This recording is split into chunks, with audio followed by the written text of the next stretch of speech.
नमस्ते, मैं हूँ आंचल और आप देख रहे हैं GPKAS म्यूज़िक। तो कैसे हो गाइस आप सब? उम्मीद है कि आप सब बहुत अच्छे होंगे।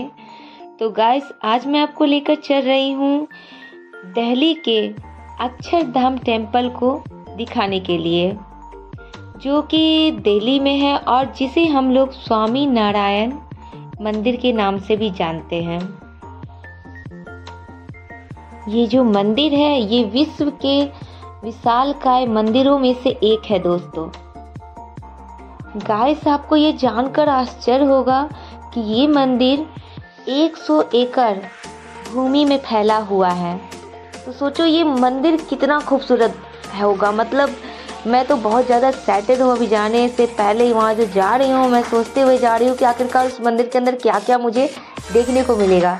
तो गाइस आज का ब्लॉग काफ़ी इंटरेस्टिंग होने वाला है, तो इस वीडियो का पूरा ज़रूर देखिएगा।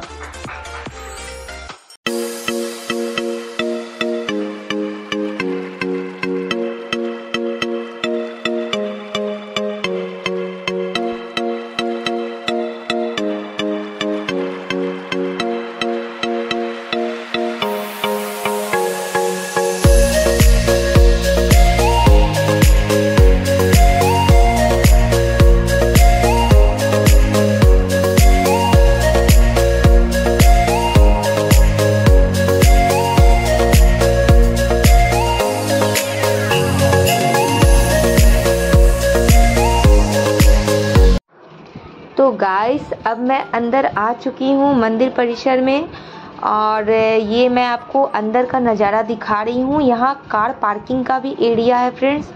आप अगर कार से आए हो तो आप अंदर कार लेकर जा सकते हो। और दोस्तों मैं आपको बता दूँ कि अगर आप अक्षरधाम टेम्पल आते हो, मंदिर आते हो, तो आप वहाँ पैसे लेकर सिर्फ जाना, कैश और मोबाइल वगैरह अगर आप लेके जाते हो वहाँ, तो जैसे आप देख सकते हो, मैं आपको वीडियो में दिखा दूँ, ये जो लंबी सी लाइनें आपको दिख रही है, इतने सारे लोग दिख रहे हैं, इन सारे लोगों की मोबाइल यहाँ पर काउंटर बना हुआ है। 1 2 3 4 बहुत सारे काउंटर हैं यहाँ पर। वो सारे काउंटर पे मोबाइल जमा किया जाता है और आपके पास जो भी इलेक्ट्रॉनिक सामान है उसे जमा करवा लिया जाता है। आपको अंदर मोबाइल नहीं ले जाने दिया जाएगा। आप सिर्फ अंदर पैसे ले जा सकते हो, कैश, और कुछ भी नहीं ले जा सकते हो। तो ये बात मैं आपको बता देती हूँ। और अगर लेडीज़ जाती है आपके साथ तो वो अपना छोटा सा बैग रखे जिसमें वो पैसे रखे। अंदर जाने के दरमियान आपको चेक किया जाएगा, चाहे लेडीज़ हो चाहे जेंट्स हो, कोई भी हो, उन्हें चेक किया जाता है और उनके पास मोबाइल नहीं होना चाहिए, सिर्फ पैसे होने चाहिए कैश, और तभी उन्हें अंदर जाने दिया जाता है। दोस्तों गाइस मैं आपको बता दूं कि मैं जब इस मंदिर को देखने के लिए गई और शाम का टाइम था, उस टाइम तो बहुत सुंदर अंदर का नज़ारा था। आप देख सकते हो कि अंदर से मंदिर कितना सुंदर लगता है देखने में। बहुत ही खूबसूरत है मंदिर। मैं इसका वर्णन नहीं कर सकती हूँ। आप अपने परिवार वालों के साथ वहाँ ज़रूर जाना। आपको मंदिर घूमते घूमते ही 4 घंटे लग जाएंगे कम से कम, लेकिन आप फिर भी मंदिर पूरी तरह से नहीं देख पाओगे। तो आपको बहुत अच्छा लगेगा अंदर जाकर के। बहुत बड़ा मंदिर है। गाइस अगर इस वीडियो को कोई मंदिर के अक्षरधाम मंदिर के कार्यकर्ता देख रहे होंगे तो मैं उनसे कहना चाहूँगी कि मुझे एक बात वहाँ बिल्कुल भी अच्छी नहीं लगी कि आप सभी लोगों के मोबाइल यहाँ जमा करवा रहे हो, उन्हें फ़ोटो खींचने की इजाज़त नहीं दे रहे हो। अगर आप फ़ोटो नहीं खींचने देना चाहते हो तो आपको फ़ोटो वहाँ अंदर भी नहीं खींचने की व्यवस्था रखनी चाहिए थी। अंदर में दोस्तों वहाँ फ़ोटो खींचने की व्यवस्था है। आप अंदर जाओगे तो अंदर आप फ़ोटो अपना खिंचवा सकते हो पैसे दे कर के, और आपके पास अच्छे महंगे महंगे मोबाइल है फिर भी यहाँ जमा करवा लेंगे, लेकिन आपको अंदर नहीं ले जाने देंगे।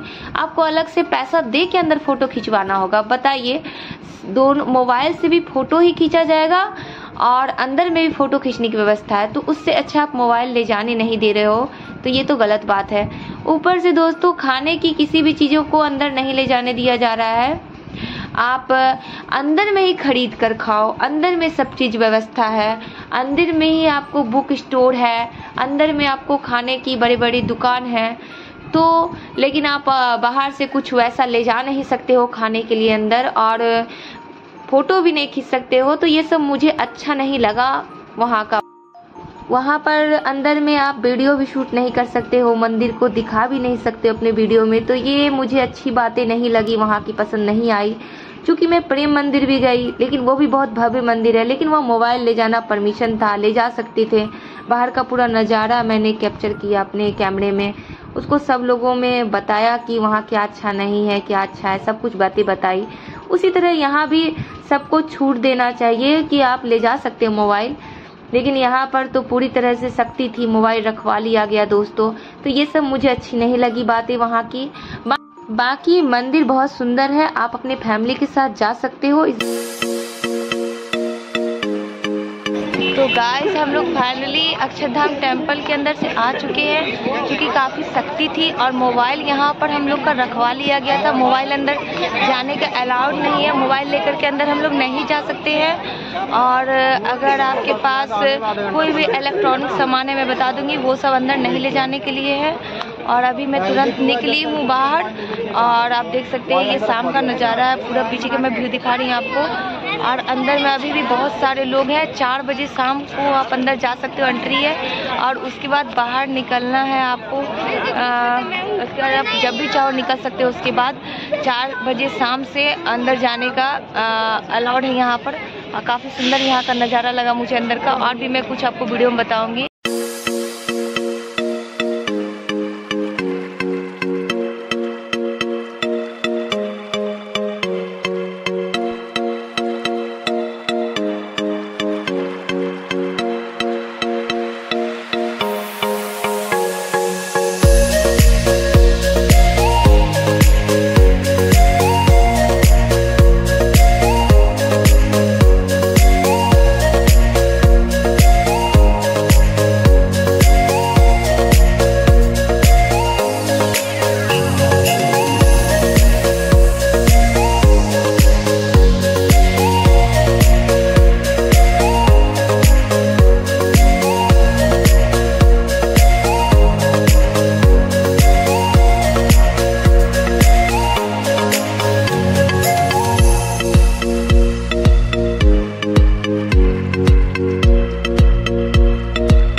यहाँ पर इतनी बैरिकेडिंग की हुई है, इतना मतलब कि सख्ती है कि मैं बता नहीं सकती हूँ कि अंदर अगर कोई चला जाए, उसके बाद अगर वो कोई शैतानी करते हैं या कुछ गलत कर देते हैं जो नहीं करना चाहिए उन्हें, तो वहाँ से अगर वो भागते भी हैं तो भी वो यहाँ पर आकर के वो पकड़ा जाएंगे। क्योंकि यहाँ पर पुलिस की सख्ती दी गई है और पूरा यहाँ पर पैक किया गया है रास्ता, तो कोई भी जा नहीं सकता यहाँ से बच करके।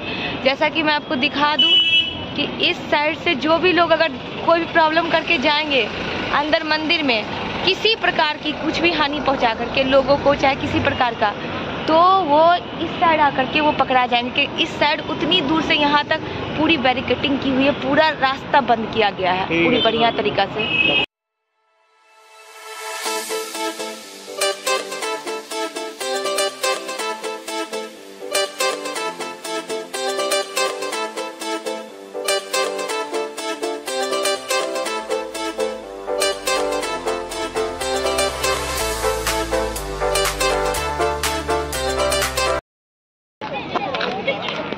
तो गाइस आज का ब्लॉग आपको कैसा लगा आप कमेंट बॉक्स में जरूर बताइएगा। मैं फिर से आऊँगी एक नए ब्लॉग के साथ, एक नई जगह को लेकर। तब तक take care, thank you and bye bye.